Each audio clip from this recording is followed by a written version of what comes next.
இப்போ இங்க பாத்தீங்கன்னா ஒரு சிம்பிளான வார்ட்ரோப். ஓகே. சிம்பிள்னு சொல்றதை விட ஒரு எலகண்டான வார்ட்ரோப். பட் இதுக்கான கான்ட்ராஸ்ட்மே நீங்க டோட்டலா இந்த கான்ட்ராஸ்டும் வார்ட்ரோப் கொடுத்துருக்கீங்க. இது வந்து ஒரு அக்ரிலிக் டோன் ஷான். ஓகே. எங்களுக்கு வந்து அது ஒரு பிஸ்கெட் கலர்ல இங்க கொண்டு வரணும்னு ஒரு ஆசை. ஓகே. சோ இங்க பாத்தீங்கன்னா எல்லாமே உங்களுக்கு எதுவுமே வந்து மாறி மாறி தெரியாது, ஒரே மாதிரி தான் இருக்கும் உங்களுக்கு. லைக் அதாவது ஒரே மாதிரி இருக்குங்கிறத விட எதுவுமே கான்செப்ட் இல்லாம இருக்காது. பார்த்தா இது ஏன் தனியா நிக்குது அதுதான் அந்த மாதிரி தான் சொல்ல வந்தேன். அந்த மாதிரி நிக்காது. இது வந்து ஸ்லைடிங் டோர். இதெல்லாம் வந்து நான் ஃபர்ஸ்ட் வந்த உடனே இந்த வார்ட்ரோப் எனக்கு பிடிச்சது வந்து நாப் தான். நாபு நீங்க ரெகுலரா நிறைய டிஃப்ரெண்ட் நாப் யூஸ் பண்ணுவீங்க, பட் இந்த நாப் வந்து டோட்டலி வேற. டிஃப்ரெண்ட்.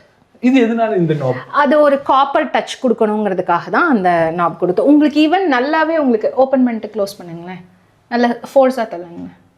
ஸோ அது வந்து உங்களுக்கு நல்லா இருக்கும்.